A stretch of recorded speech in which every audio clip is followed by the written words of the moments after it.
Just to get your take on why this visit is happening at this particular time. And, it's been very unusual because both sides didn't announce it in advance. Why do you think that is?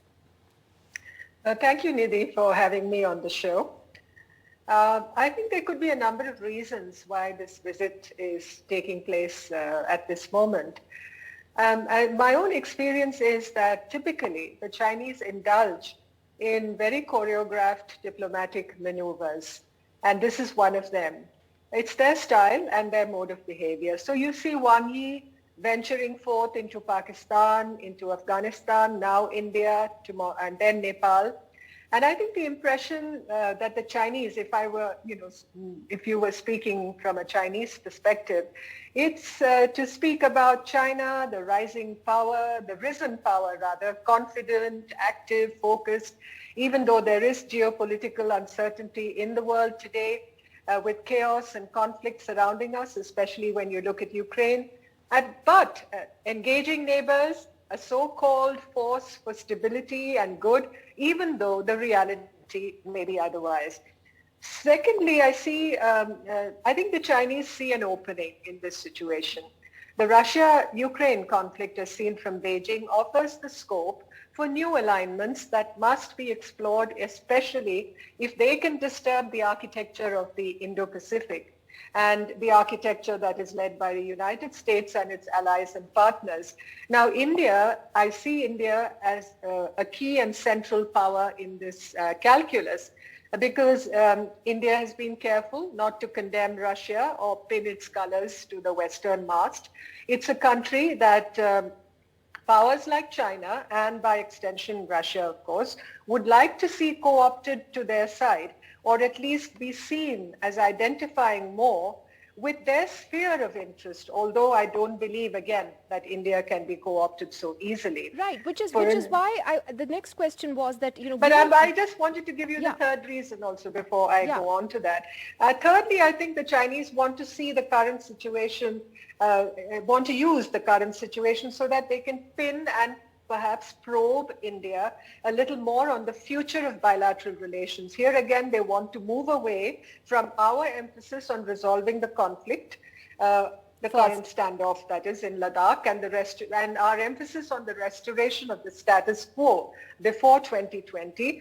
The Chinese preference is to move on to a wider canvas of business as usual in bilateral relations, allowing for a resumption of the so-called normal relationship. Given that India has actually only recently reiterated this position, both Foreign Secretary Harsh Shringla and the Prime Minister in his meeting with the Australian Prime Minister a few days ago, reiterating India's red lines that you have to resolve this border standoff before it can be business as usual. Therefore, is this visit a good idea, or in diplomacy, is it always good to keep a window open? Well, diplomacy in the classic sense of the word is about keeping windows open. But whether the Chinese practice classic diplomacy as we know it, or, they see everything from the perspective of, as I said, their risen sense of power and their constant propensity to try and make use of every opening there is to push, to probe. And if they don't encounter too much of a resistance, to literally use the bayonets to go in further. So I would see this attempt or this visit by Wang Yi as very carefully choreographed, as I said earlier, looking at the neighborhood, seeing India's position on it, looking at the manner in which the Russia-Ukraine conflict is evolving, the new geopolitics surrounding that conflict. But do you believe that India should remain firm? To see if some openings can be made with India. But do you think India should remain firm on its position that you have to resolve these friction points in Ladakh first, where we've made only little headway, frankly, in the last couple of years? Should India stick to that? Should the Prime Minister commit to going to BRICS at all until that's resolved? Well, I'm not privy to what the decision-making in New Delhi will be about this, but I would see a lot of reason and definitely it being in our interest to maintain this position that the status quo prior 2020 should be restored in the relationship because the Chinese have disturbed that status quo, and the relationship, the complete absence of mutual trust in the relationship is because of these Chinese actions. And we have taken that position. That is a statement of policy on our part, and I don't think we can deviate from that policy very easily.